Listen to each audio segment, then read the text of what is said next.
चिड़िया। हाँ, आपकी दोस्त टूनी चिड़िया आ गई है एक नई कहानी लेकर।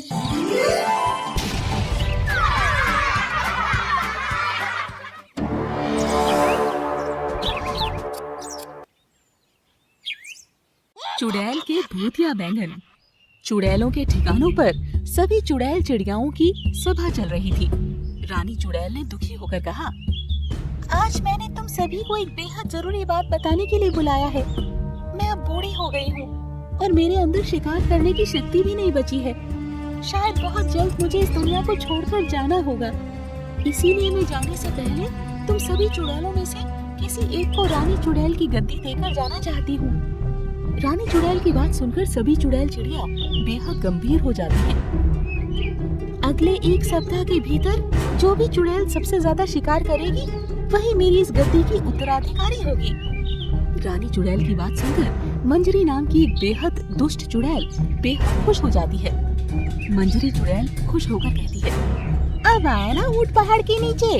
इस प्रतियोगिता में सबसे ज्यादा शिकार पकड़कर मैं ही विजेता बनूंगी और सारी चुड़ैलों पर राज करूंगी। इसके बाद मंजरी चुड़ैल ज्यादा शिकारों को फंसाने के लिए एक युक्ति सोचती है। अगले दिन मंजरी चुड़ैल एक साधारण चिड़िया का रूप बदल लेती है और जंगल में बैंगन बेचने निकल पड़ती है। मंजरी चुड़ैल खुश होकर कहती है, ताजी स्वादिष्ट बैंगन ले लो। एक बार अगर मेरे बैंगन का स्वाद चखोगे तो कोई और सब्जी खरीदना ही भूल जाओगे। आओ पक्षियों, बैंगन ले लो। मंजरी चुड़ैल की बैंगन बेचने की आवाज सुनकर टूनी चिड़िया अपने घोंसले से बाहर निकलती है। अरे, ऐसा क्या खास है तेरे बैंगन में जो इतना शोर मचा रही है? आप खुद ही देख लो टूनी बहन, इतने बड़े और सुंदर बैंगन आपने आज तक नहीं देखे होंगे। और हाँ, मेरे बैंगन खरीदने पर आपको 1 किलो बैंगन मुफ्त भी मिलेंगे। टूनी चिड़िया खुश होकर कहती है, क्या सच में? चलो चलो, फिर तो जल्दी से मेरे लिए 1 किलो बैंगन तोल दो। आज तो मैं बैंगन का भरता बनाऊंगी। टूनी चिड़िया को अपने बैंगन देने के बाद वो चुड़ैल चिड़िया बैंगन बेचने के लिए आगे बढ़ जाती है। अरे ये कौन चिड़िया है जो इतने कम दामों पर बैंगन बेच रही है? अपने जंगल की तो लगती नहीं। आखिर ये आए कहाँ से है? कालू जाकर उस चुड़ैल को थोड़ा डराने धमकाने लगता है। चिड़िया, कहाँ से आई है तू? इस जंगल में सब्जियाँ बेचने से पहले मुझसे अनुमति लेनी पड़ती है। अरे इस जंगल का सरपंच हूँ मैं। सच सच बता, इतने कम दामों में बैंगन बेच रही है? अरे ये चोरी के बैंगन तो नहीं है? सरपंच कौवा की बात सुनकर चुड़ैल चिड़िया को गुस्सा आ जाता है और वो अपने भूतिया रूप में आ जाती है। अरे बाप रे बाप, ये तो चुड़ैल चिड़िया है। ये हमारे जंगल में कहाँ से आ गई? अरे कोई बचाओ, बचाओ। अगर तू सरपंच है तो मैं भी कोई साधारण चिड़िया नहीं हूँ जो तेरी धमकियों से डर जाऊंगी। मैं एक चुड़ैल चिड़िया हूँ और हाँ, ये बैंगन चोरी के नहीं है। ये तो मेरे भूतिया बैंगन है। इसे खाने से क्या होता है देखना चाहता है? बोल, देखना चाहता है तो अभी तुझे दिखाती हूँ कि मेरे ये प्यारे प्यारे बैंगन खाने से क्या होता है। इतना कहकर चुड़ैल चिड़िया एक बैंगन उठाकर जबरन कालू कौवा के मुंह में ठूस देती है। बैंगन के उसके मुंह में जाते ही वो कालू कौवा एक बड़ा सा बैंगन बन जाता है। बड़ा आया था मुझे बैंगन बेचने से रोकने वाला, खुद ही बैंगन बन गया। इस तरह वो चुड़ैल जंगल में घूम घूम कर अपने बैंगन पक्षियों को बेच देती है।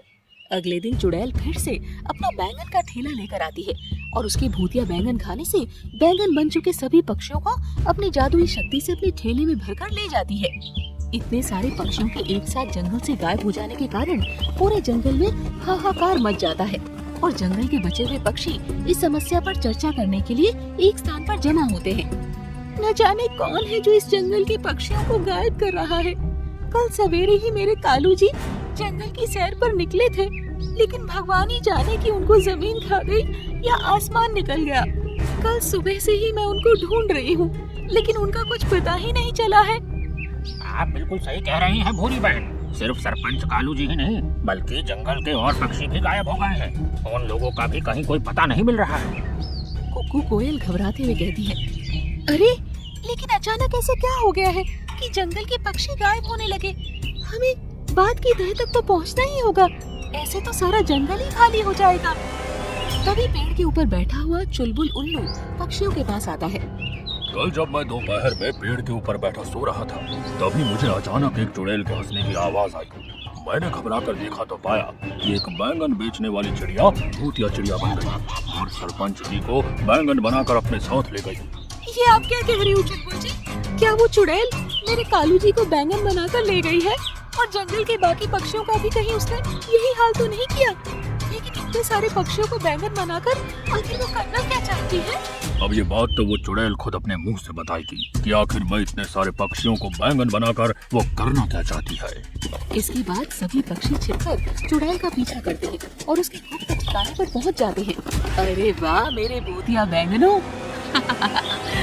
मैंने तो इतने सारे पक्षियों को बैंगन बनाकर इकट्ठा कर लिया है कि इस प्रतियोगिता में अब मैं ही जीतूंगी।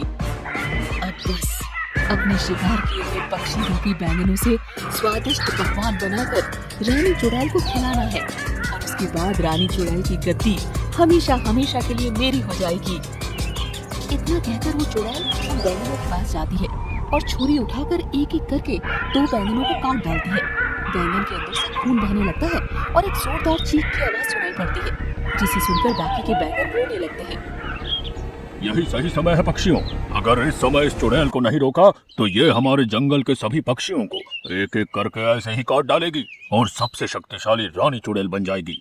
फिर उसके आतंक से बचना हमारे लिए नामुमकिन हो जाएगा। चुलबुल उल्लू की बात सुनकर सारे पक्षी एक साथ चुड़ैल पर हमला कर देते हैं, जिससे एक पल के लिए वो घबरा जाती है। अरे कौन हो तुम? कौन? अचानक यहाँ कहाँ से आ गए? मुझ पर हमला कैसे कर दिया? इससे पहले कि चुड़ैल चिड़िया संभल पाती, चुलबुल उल्लू भगवान बजरंगबली का पवित्र धागा उसके पंखों पर बांध देता है। नहीं, ये नहीं हो सकता, छोड़ दो।